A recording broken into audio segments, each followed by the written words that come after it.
Roman racks, जिनका असली नाम है लेटी जोसेफ जोआनोआ, उनका जन्म 25 मई 1985 को हुआ था। रोमन रेक्स एक बहुत बड़ी रेसलिंग फैमिली से बिलोंग करते हैं। उनकी फैमिली का नाम है अनोआ। रोमन रेक्स के फादर का नाम है सिका, जो WWE रेसलर रह चुके हैं और वो हॉल ऑफ फेम में 2007 में इंडक्ट हुए थे। रोमन रेक्स के बाकी रिश्तेदार जो WWE में काम कर चुके हैं, उनके नाम है Yokozuna, Rikishi, Umaga, Tonga Kid, the Rock और SmackDown tag team champion the Usos. इतनी बड़ी रेसलिंग फैमिली होने की वजह से रोमन रेक्स के फादर चाहते थे कि रोमन रेक्स उनकी तरह प्रोफेशनल रेसलिंग में जाएं, लेकिन रोमन को बचपन से ही फुटबॉल खेलने का ज्यादा शौक था। वो साल 2006 से लगभग 3 साल कॉलेज के दिनों में फुटबॉल खेलते रहे और वो इतना अच्छा खेलते थे कि उन्हें उनकी टीम का कैप्टन बना दिया गया था। इस बीच WWE ने उनसे बहुत बार कांटेक्ट किया, लेकिन रोमन रेक्स बार बार मना करते रहे। पर 10 नवंबर 2008 को रोमन रेक्स ने फुटबॉल करियर से रिटायरमेंट ले ली। WWE के बार बार उनसे कांटेक्ट करने के बाद फाइनली रोमन रेक्स ने 2010 में डेवलपमेंटल कॉन्ट्रैक्ट साइन किया WWE के साथ और उन्हें ट्रेनिंग करने के लिए फ्लोरिडा चैंपियनशिप रेसलिंग यानी कि FCW में भेज दिया गया। अब आप सोचेंगे कि FCW क्या है, तो जिनको नहीं पता है उन्हें मैं बता दूं, आज जैसे मेन रोस्टर में भेजने से पहले NXT में रेसलर्स को तैयार किया जाता है, ठीक उसी तरह पहले जब NXT नहीं था तब सुपरस्टार को मेन रोस्टर में जाने से पहले FCW में ट्रेनिंग लेनी पड़ती थी। रोमन रेक्स ने FCW में अपना डेब्यू दिया 9 सितंबर 2010 को। तब उनका नाम था रोमन लीकी, ना कि रोमन रेक्स। उन्हें कमेंटेटर लीकी के नाम से ही ज्यादातर बुलाते थे। अपने डेब्यू मैच में रोमन लीकी रिची स्टीमवुड से हार गए। रोमन रेक्स को FCW में उनकी पहली जीत मिली फैड रैकमैन से 21 सितंबर 2010 में। FCW में रोमन रेक्स ज्यादातर टैग टीम मैचेस में फाइट करते थे। 5 फरवरी 2011 को FCW में रोमन रेक्स का सामना हुआ डीन एम्ब्रोज और सेथ रॉलिंस से ट्रिपल थ्रेट मैच में, जिसमें रोमन रेक्स जीत गए। रोमन रेक्स FCW के टैग टीम चैंपियन भी बने थे और उनके टैग पार्टनर थे माइक डेल्टन। WWE ने साल 2012 में FCW को चेंज करके NXT बना दिया और रोमन लीकी को भी नया नाम मिल गया रोमन रेक्स का। रोमन रेक्स ने NXT की शुरुआत में हील कैरेक्टर के रूप में फाइट करना शुरू किया और NXT में रोमन रेक्स के डेब्यू मैच में उन्होंने CJ पार्कर से जीत भी हासिल कर ली। रोमन रेक्स ने NXT में अपना आखिरी मैच 5 दिसंबर 2012 को फाइट किया और उस मैच में भी रोमन रेक्स जीत गए।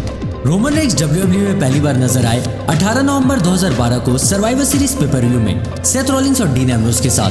इन तीनों ने मिलकर रायबैक पर अटैक कर दिया, जिसकी वजह से CM पंक ने रिटेन कर ली अपनी WWE चैंपियनशिप। किसी को नहीं समझ में आया कि ये तीनों कौन थे, लेकिन अगले दिन रॉ में इन्होंने खुद को द शील्ड नाम से इंट्रोड्यूस किया और बताया कि इन लोगों ने कसम खाई है हर इनजस्टिस का जवाब देने की। रोमन रेक्स का WWE में पहला डेब्यू मैच हुआ 16 दिसंबर 2012 TLC पेपर-व्यू में।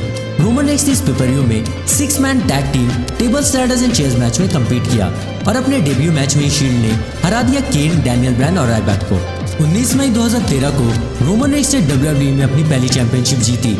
सेथ रॉलिंस के साथ टीम अप करके एक्सट्रीम रूल्स पेपर-व्यू में उन्होंने टैग टीम चैंपियनशिप जीत ली। शील्ड फिर एक के बाद एक मैचेस जीतते रहे और वो हील कैरेक्टर से कब फेस बन गए किसी को पता ही नहीं चला। शील्ड सब फैंस का दिल जीतने लगे। उसी दौरान शील्ड के तीनों मेंबर्स ने 2014 के रॉयल रंबल में एंट्री की और रोमन रेक्स ने केन का रिकॉर्ड तोड़ते हुए 12 एलिमिनेशंस किए रॉयल रंबल में। और भले ही उस साल रोमन रेक्स रॉयल रंबल नहीं जीते, लेकिन सबको समझ आ गया था कि रोमन रेक्स बहुत बड़े सुपरस्टार बनने वाले हैं। शील्ड पूरी दुनिया में सबका दिल जीतते जा रही थी और रोमन रेक्स को फैंस बहुत ज्यादा पसंद कर रहे थे। लेकिन साल 2014 के जून महीने में सेथ रॉलिंस हील टर्न हो गए और शील्ड टूट गई। रोमन रेक्स उसी साल 8 दिसंबर 2014 को स्लैमी अवार्ड दिया WWE ने उस साल का सबसे अच्छे सुपरस्टार होने के लिए।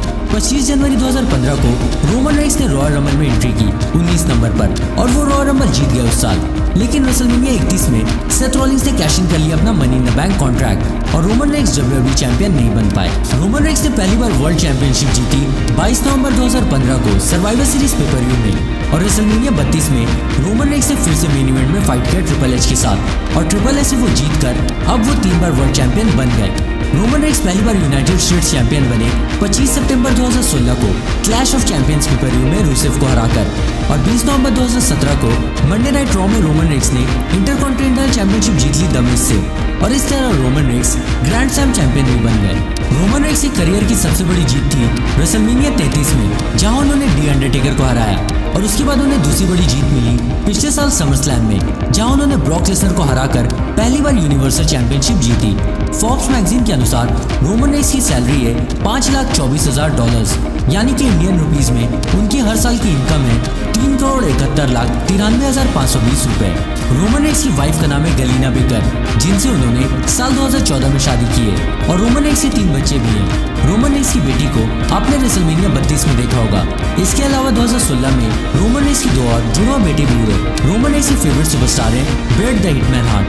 पिछले साल सुपर शोडाउन में शील्ड की मिली जीत के बाद रोमन रेक्स क्रॉन ज्वेल में फेस करने जा रहे थे ब्रॉक लेसनर और ब्रॉन स्ट्रोमन को यूनिवर्सल चैंपियनशिप मैच में, लेकिन 22 अक्टूबर 2018 WWE फैंस के लिए आज तक का सबसे बुरा दिन साबित हुआ, जब मंडे नाइट रॉ में रोमन रेक्स ने अनाउंस किया कि वो 11 साल से ल्यूकीमिया से फाइट कर रहे हैं और ल्यूकीमिया फिर से वापस आ गया है, इसलिए वो यूनिवर्सल टाइटल रिलिंक्विश कर रहे हैं। लेकिन उन्होंने जाते जाते अपने फैंस से वादा किया कि वो जल्दी इस बीमारी को हराकर वापस आएंगे। रोमन रेक्स की हेल्थ पहले से बहुत ज्यादा अच्छी हो गई है और रोमन रेक्स अपने कजन द रॉक के साथ अपनी डेब्यू फिल्म में भी नजर आने वाले हैं। उस मूवी का नाम है हॉब्स एंड शॉ और अभी हाल में ही वो निकलोडियन चैनल पर कजन्स फॉर लाइफ नाम के टीवी शो में भी नजर आए। अब रोमन रेक्स के फैंस को बस उस दिन का इंतजार है जिस दिन रोमन रेक्स वापस आकर अपनी यूनिवर्सल चैंपियनशिप जो उन्होंने हारी नहीं थी उसे फिर से जीत ले। दोस्तों, अगर आपको ये वीडियो पसंद आई हो तो इसे लाइक करें और अपने दोस्तों के साथ भी शेयर करिए और कमेंट करके बताइए कि अगली लाइव स्टोरी आपको किस WWE सुपरस्टार की देखनी है।